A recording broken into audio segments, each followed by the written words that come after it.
Guys, তো তোমরা সবাই কেমন আছো? আশা করি তোমরা অনেক ভালো আছো আর আমরাও অনেক ভালো আছি। তো চলে এসেছি মানে নতুন আপনাদের সন্ধ্যায় নতুন একটা ধামাকাদার ভিডিও নিয়ে, যাকে তোমরা এত পছন্দ করো, এত যার মানে কথা শুনতে তোমরা এত পছন্দ করো, তো মানে শুধু কথা না, মানে তাকে দেখতেও খুব পছন্দ করো, কারণ সে এমন একজন মানুষ যার মানে যার কথা বলার স্টাইল ভালো, যার কথা বলার ধরন এক কথায় যাকে বলা হয়, আর যে আমাদেরকে নিয়ে খুব ভালোভাবে কথা বলতে পারে।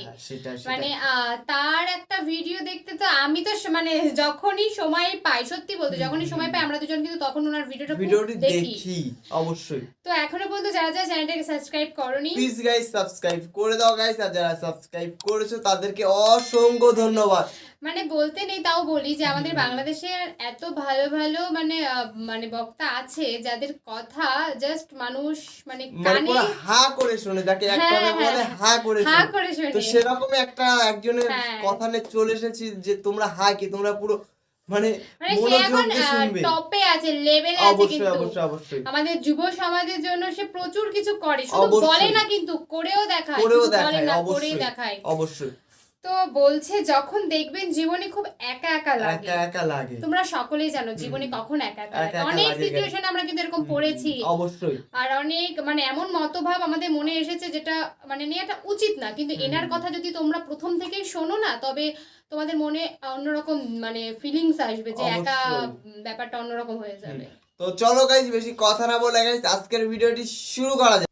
বা জান্নাতীদের মধ্যে এই উম্মতের মানুষের সংখ্যা বেশি হবে, তবুও নবী সাল্লাল্লাহু আলাইহি ওয়াসাল্লাম বলেছেন যে আমার উম্মত 73টা দলে ভাগ হয়ে যাবে। বনু ইসরাইল 72 দলে ভাগ হয়েছিল। ওয়াতাফতারিকু উম্মতি আলা 73 মিল্লা, আমার উম্মত 73টা দলে ভাগ হয়ে যাবে। কুল্লুহুম ফিন্নার, প্রত্যেকটা দলই যাবে জাহান্নামে, ইল্লা মিল্লাতান ওয়াহিদা, একটা মাত্র দল ছাড়া। কিলা মান হিয়া ইয়া রাসূলুল্লাহ, বলা হলো তারা কারা হে আল্লাহ রাসূল সাল্লাল্লাহু আলাইহি ওয়াসাল্লাম? নবীজি বললেন মা আনা আলাইহি ওয়া আসহাবি, আমি যার উপরে আছি, আমার সাহাবীরা যার উপরে আছে। দুর্ভাগ্যজনক হচ্ছে ইসলামের নামে যত দলাদলি হয়েছে সবারই এই একটাই দলিল যে মা আনা আলাইহি ওয়া আসহাবি, আমি যার উপরে আছি, আমার সাহাবীরা যার উপরে আছে। সবাই দাবি করে আমরা তাই করছি। কেন বেশিরভাগ মানুষ জাহান্নামে যাবে? একটা উত্তর আমরা পেলাম, চোখ দিয়েছি দেখেনি, কান দিয়েছি শোনেনি, কলব দিয়েছি উপলব্ধি করেনি। অর্থাৎ আল্লাহর সত্যের সন্ধান তারা পায়নি, সত্যকে মূল্যায়ন করে নাই, আল্লাহ পাকের বিধানের আনুগত্য করেনি। আরেকটা কারণ আছে, সেটা হলো শিরক।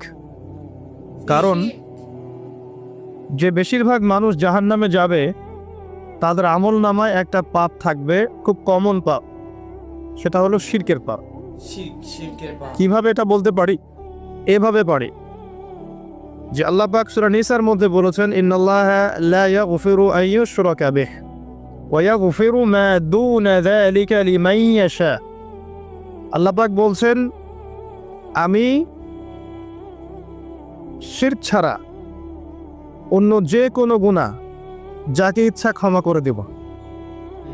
আল্লাহ পাক বলছেন আমি, আল্লাহ পাক শিরকের গুনাহ মাফ করেন না, অন্য যে কোনো গুনাহ যাকে ইচ্ছা আল্লাহ পাক মাফ করে দিবেন ইনশাআল্লাহ।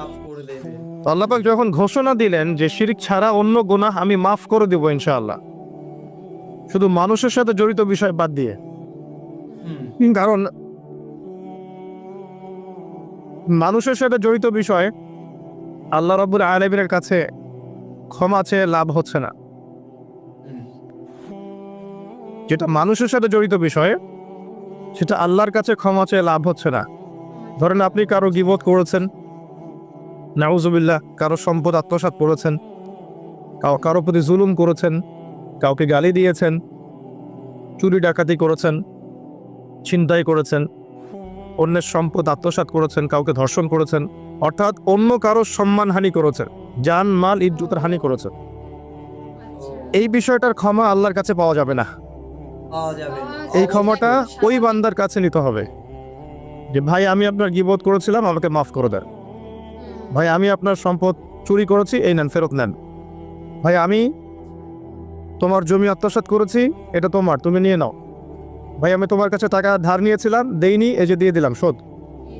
প্রতিটা বিষয় যেটা মানুষের সাথে জড়িত হাক্কুল ইবাদ, এটা আল্লাহর কাছে ক্ষমা হবে না, এটা তার কাছেই ক্ষমা নিতে হবে, এবং এটা খুব কঠিন বিষয়। এর জন্য একটা কলবুন সালিম দরকার হয়, মানে সৎ মনের দরকার হয়। হ্যাঁ, এটা ঠিক। আর এই সৎ মন অনেক দাড়ি টুপির ভিতরেও থাকে না। আমি কি বুঝাতে পারছি? এই মনস্তাত্ত্বিক সততা দাড়ি টুপি জুব্বা পাগড়ির ভিতরে নাও থাকতে পারে, এটা ভিতরের ব্যাপার। যার কলব যত বেশি পরিচ্ছন্ন আলোকিত, সে তত বেশি সৎ হবে ইনশাআল্লাহ। কোনো কোনো ক্ষেত্রে আমরা এমনও দেখেছি যে একজন নন মুসলিম হিন্দু সম্প্রদায়ের মানুষ, সে মাপে কম দিচ্ছে না, একজন মুসলিম দিচ্ছে। কোনো কোনো ক্ষেত্রে দেখবেন আপনাদের এলাকায় আগে হিন্দু সম্প্রদায় বেশি ছিল না? আমার জানা মতে রংপুরের এই জায়গায় তো আগে শহর ছিল, তাই না? এখনো এখানে অনেক নিদর্শন আছে, খাঁটি খাবারের জন্য মানুষ তাদের কাছে আসতো, মুসলিমদের দোকানে না গিয়ে তাদের দোকানে যাচ্ছে। তাদের দুধটা হবে খাঁটি, ঘিটা হবে খাঁটি, মিষ্টি হবে খাঁটি। মুসলিমের দোকান বাদ দিয়ে তাদের কাছে যাচ্ছে মানুষ, সততা দিয়ে তারা মানুষের মন জয় করলো। কোনো কোনো ক্ষেত্রে আপনি দেখবেন একজন অমুসলিম রাষ্ট্রের দায়িত্বে আছে, প্রশাসনে আছে, বা সামাজিক দায়িত্বে আছে, ব্যবসা করছে, চাকরি বাকরি করছে। কোনো কোনো ক্ষেত্রে দেখা যায় যে তারা অনেক মুসলিমের চেয়ে বেশি সৎ। হ্যাঁ, ঘুষ নিচ্ছে না, দুর্নীতি করছে না, ব্যবসায় ভাবে কম দিচ্ছে না, সিন্ডিকেট করছে না, চোরা কারবারি করছে না, অনেক ক্ষেত্রে দেখা যায়। এই শ্রেণীর মানুষদেরকে আল্লাহ পাক হেদায়েত দিয়ে দিতে পারেন। যাদের মনের মধ্যে আল্লাহ পাক সততা দেখবেন, আল্লাহ পাক তাকে হেদায়েত দিবেন ইনশাআল্লাহ, এটাই নিয়ম। আর যার হৃদয়ের মধ্যে সততা নাই, বাহ্যিকভাবে যদি মনেও হয় যে সে জান্নাতের পথে হাঁটছে, এমন হতে পারে দিন শেষেও জাহান্নামেই যাবে, নাউজুবিল্লাহ। যে প্রসঙ্গে এখানে আসলাম, মানুষের সাথে জড়িত হকটা মানুষের সাথেই ডিল করতে হবে। এটা কাবা ঘরের গেলাফ ধরে কানলেও ক্ষমা হবে না, কারণ আল্লাহ পাক তো রহমানুর রহিম নন, শুধু আল্লাহ পাক ন্যায় বিচারকও বটে। কথা কি বুঝতে পারছেন? আল্লাহ পাক শুধু রহমানুর রহিম নন যে সব মাফ করে দিব, একই সাথে শাদীদুল ইকাব, কঠোর শাস্তিদাতাও বটে। এবং আল্লাহ পাকের ন্যায় বিচার, ইনসাফটা সবচেয়ে উপরে। আল্লাহ পাক ইনসাফ করবেন, ইনসাফ করবেন। রহমানুর রহিম কোন অর্থে? আল্লাহ পাক চান যে তার বান্দারা জান্নাতে যাক, এবং তার জন্য আল্লাহ পাক নবী রাসূল পাঠিয়েছেন, আসমানি কিতাব পাঠান, মানুষকে খাওয়ান, পড়ান, হেদায়েত দেন, ভালো মন্দ বোঝান, বিবেক দেন, সবকিছু দেন। রহমানুর রহিম ছাড়া কোনো সত্তা এমন করতে পারে? এরপরেও যখন মানুষ জাহান্নামের পথে হাঁটবে, তখন আল্লাহ পাক কি আমরা দোষ দিতে পারবো? পারবো না। কিয়ামতের দিনের দরকার ছিল। আগে আমরা ভাবতাম যে কিয়ামতের দিনের কি দরকার ছিল, ছোটবেলায় ভাবতাম আর কি, যে এত সমস্যা, মানুষ হয়ে জন্ম নিয়েই তো বিপদে পড়ে গেলাম, কিয়ামতের দিনে তো অবস্থা খারাপ, কি জন্য আল্লাহ এত কঠিন শাস্তি দিবেন, জাহান্নাম সৃষ্টি করেছেন ইত্যাদি। সত্যিকার অর্থে কিয়ামতের দিন না থাকলে কোনো জালেমের বিচার হতো না, যাদের বিচার দুনিয়া হয়নি। কথা কি বুঝতে পারছেন? যে জালেমদের বিচার দুনিয়াতে হয় নাই, তারা পার পেয়ে যেত। কিয়ামতের মাঠ আছে বলেই তারা পার পাবে না। আর যে মাজলুমরা দুনিয়াতে কেঁদেছে, দুনিয়াতে কষ্ট সহ্য করেছে, সাফার করেছে, তাদের জন্য সুসংবাদ কিয়ামতের মাঠ, তারা সেখানে প্রতিদান পাবে ইনশাআল্লাহ। এজন্যই কিয়ামতের মাঠের দরকার ছিল, না হলে সব জালেম কি হতো? পার পেয়ে যেত, যারা দুনিয়াতে বিচার পায়নি। তো এর জন্য সৎ মনের দরকার। যদি মানুষের সাথে জড়িত বিষয় থাকে, তাকে ফেরত দিতে হবে। যদি আপনি জনগণের সম্পদ আত্মসাৎ করে থাকেন, সবার সামনে দাঁড়িয়ে বলতে হবে যে তোমাদের এই সম্পদ ছিল, আমি আত্মসাৎ করেছি, আমার সম্পদ থেকে এগুলো নিয়ে নাও। তারপরে জান্নাতের প্রশ্ন আসবে, তার আগে নয়। এত সহজ নয়। তাহলে কিয়ামতের মাঠে উঠে দেখবেন কিছু কিছু মানুষের ঘাড়ের মধ্যে দেখবেন রিলিফের মাল আছে। হ্যাঁ, কিয়ামতের মাঠে উঠে দেখবেন কিছু মানুষের ঘাড়ে রিলিফের মাল আছে, টিন আছে, গম আছে, চাল আছে, ত্রাণ আছে। নবী সাল্লাল্লাহু আলাইহি ওয়াসাল্লাম বলেছেন, যে যেটা আত্মসাৎ করবে সেটা নিয়ে কিয়ামতের মাঠে উঠবে। হ্যাঁ, কেউ যদি একটা গরু আত্মসাৎ করে থাকে, গরু তার ঘাড়ে থাকবে। হ্যাঁ, গরু নিয়ে হাঁটবে সে। কেউ যদি ছাগল আত্মসাৎ করে থাকে, ছাগল থাকবে ঘাড়ে। কেউ যদি কারো জমি আত্মসাৎ করে থাকে, জমি, ওই এক তবক হলে 7 তবক চাপিয়ে দেওয়া হবে। তবক মানে তো বোঝেন, তবাক আন তবাক, কোরআন পড়ে দেখেন। এর জন্য দুনিয়াতে হকটা মেটাতে হবে, এটা খুব ডিফিকাল্ট। ওমর রাদিয়াল্লাহু আনহু একবার একজন বেদুইনের বুকের মধ্যে লাঠি দিয়ে আঘাত করেছিলেন। আঘাত করাটা তার জন্য জায়েজই ছিল ওই সময়, কারণ সে বিরক্ত করছিল বারবার।